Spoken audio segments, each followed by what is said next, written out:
ഇന്ന് ഞാൻ ഉണ്ടാക്കിയിരിക്കുന്നത് നല്ല അടിപൊളി ടേസ്റ്റിൽ മാവുണ്ടയാണ്.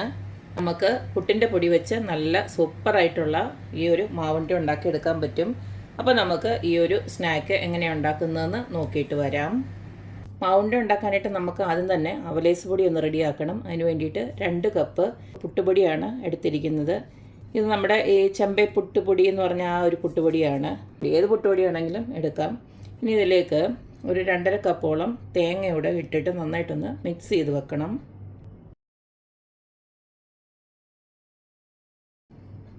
ഇതെല്ലാം കൂടെ നമുക്ക് ചേർത്ത് നന്നായിട്ടൊന്ന് മിക്സ് ചെയ്ത് നമ്മൾ പുട്ടിനൊക്കെ നനയ്ക്കത്തില്ലേ അതുപോലൊന്ന് ഈ ഒരു തേങ്ങയുടെ നനവുമായിട്ട് നല്ലതായിട്ടൊന്ന് ഇതുപോലെ ഇളക്കിയതിന് ശേഷം ഒരു അരമണിക്കൂർ ഒന്ന് റെസ്റ്റ് ചെയ്യാനായിട്ട് വെക്കാം.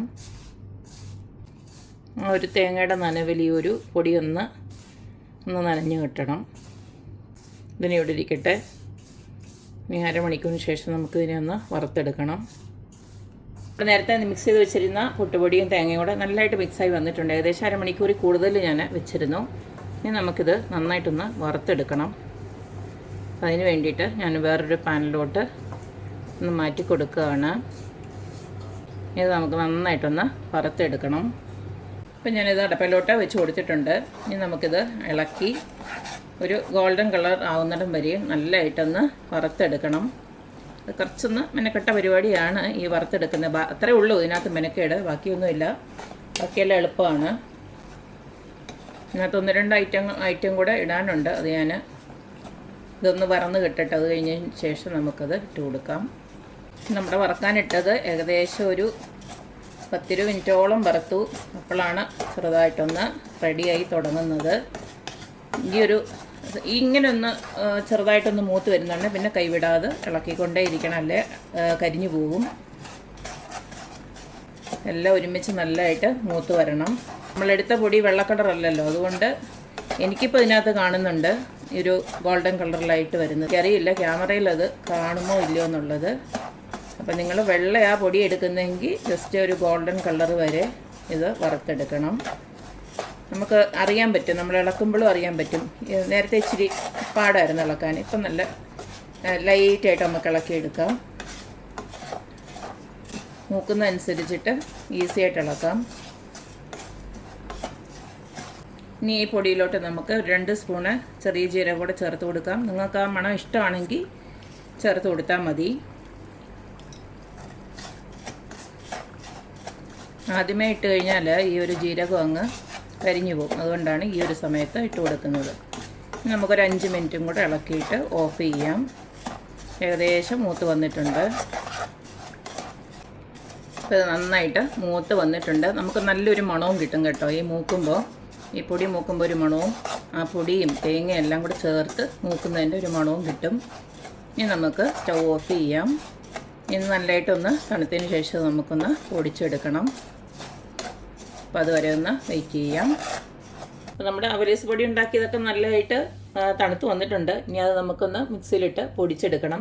അതിന് മുന്നേ തന്നെ നമുക്ക് വേറൊരു കാര്യം ചെയ്യാനുണ്ട്. ശർക്കര പൊടി ഞാൻ 1.5 കപ്പ്, ഇതേപോലെ 1.5 കപ്പ് ശർക്കര പൊടി എടുത്ത് വെച്ചിട്ടുണ്ട്. ഇത് നമുക്കൊന്ന് ഉരുക്കിയെടുക്കണം. ഈ ഒരു 1.5 കപ്പ് ശർക്കര പൊടിയിലേക്ക് ഞാനൊരു 3/4 കപ്പോളം വെള്ളം ഒഴിച്ച് ഇത് ജസ്റ്റ് ഒന്ന് ഉരുക്കിയെടുക്കാൻ പോവുകയാണ്. ശർക്കര ഉരുക്കാനായിട്ട് ഞാനൊന്ന് വെച്ചിട്ടുണ്ട്. ആ ഒരു സമയം കൊണ്ട് നമുക്ക് ഈ ഒരു പൊടി ഒന്ന് പൊടിച്ചെടുക്കേണ്ടതുണ്ട്. ഇത് കുറേശ്ശെ ഇട്ട് നന്നായിട്ടൊന്ന് പൊടിച്ചെടുക്കാം.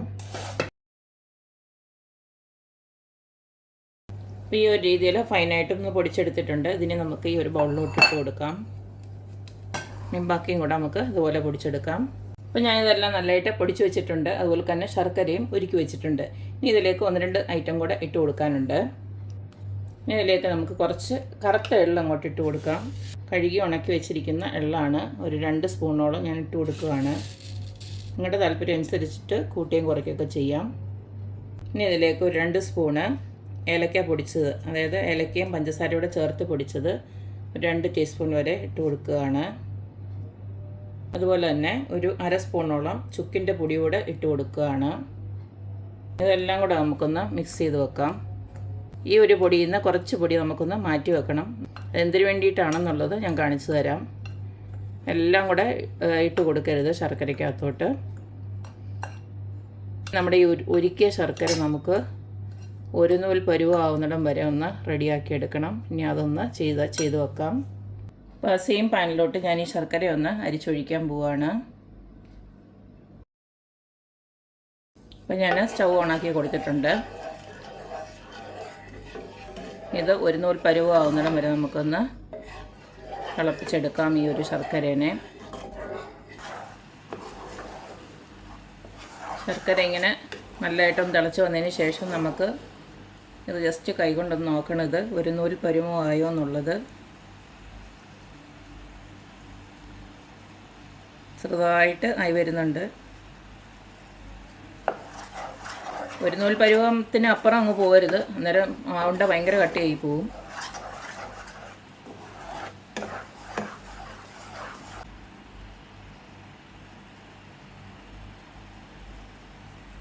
നമുക്ക് കാണാമെന്ന് അറിയത്തില്ല. ഈ ഒരു പരുവാവുന്നുണ്ടേ നമുക്ക് സ്റ്റൗ ഓഫ് ചെയ്യാം. അപ്പോൾ ഇത് ആയിട്ടുണ്ട്. ഇനി ഇതിലേക്ക് ഞാനൊരു 2 സ്പൂണ് നെയ്യും കൂടെ ആഡ് ചെയ്യുവാണ്. ഇനി കുറച്ച് പൊടി ഞാൻ പറഞ്ഞില്ലേ മാറ്റി വെക്കണമെന്ന്, അതുപോലെ ഒന്ന് കുറച്ച് മാറ്റി വെക്കുക. നമ്മുടെ ഈ ശർക്കര പാനി ഉണ്ടല്ലോ, അത് കുറേശ്ശെ ഒഴിച്ചു കൊടുത്ത് ഇത് നമുക്കൊന്ന് ആക്കിയെടുക്കാം. മൊത്തം കൂടെ ഒരുമിച്ച് ഒഴിച്ചു കൊടുക്കരുത്. എന്നിട്ട് ഇതിനെ ഒന്ന് മിക്സ് ചെയ്ത് എടുക്കുക. നല്ല തിളച്ച ശർക്കരയല്ലേ, അതുകൊണ്ട് ഉടനെ കൈയിട്ട് ഇളക്കാൻ പറ്റത്തില്ല. അതുകൊണ്ട് സ്പൂണ് വെച്ച് ഇതുപോലെ ഒന്ന് ഇളക്കി കൊടുത്തതിന് ശേഷം പിന്നെ നമുക്ക് കൈവച്ച് ഉരുട്ടിയെടുക്കാം. നിങ്ങൾക്കിപ്പോൾ ഇത്രയും ഈ മാവുണ്ട ഇപ്പോൾ ഇത്രയും വേണ്ടാന്ന് വെച്ച് കഴിഞ്ഞാൽ നിങ്ങൾക്ക് ഈ ഒരു പൊടി ഉണ്ടല്ലോ മാറ്റി വെച്ചിട്ട് കുറേശ്ശെ ആണെങ്കിലും നിങ്ങൾക്ക് ഇഷ്ടമുള്ള സമയത്ത് ഇതുപോലത്തെ ശർക്കര ഉരുക്കിയിട്ട് ആക്കിയെടുക്കാവുന്നതാണ്. ഉണ്ട ഉരുട്ടിയെടുക്കാം. അപ്പോൾ കുറച്ചും കൂടെ വേണം.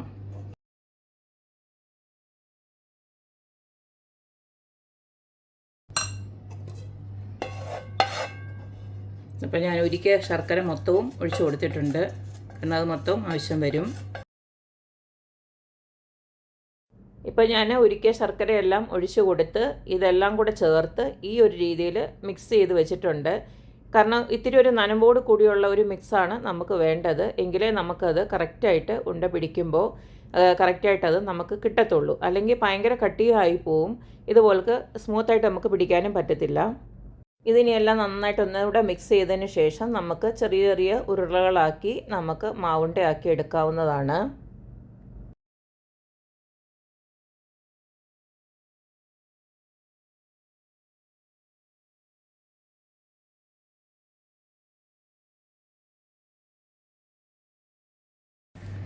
അപ്പം നമ്മുടെ മാവുണ്ട എല്ലാം ഞാൻ ഉരുട്ടി വെച്ചിട്ടുണ്ട്. ഇനി ഇതുപോലെ ഒന്ന് ഈ ഒരു പൊടിയിലൊന്ന് ജസ്റ്റ് ഒന്ന് മുക്കിയെടുക്കുക.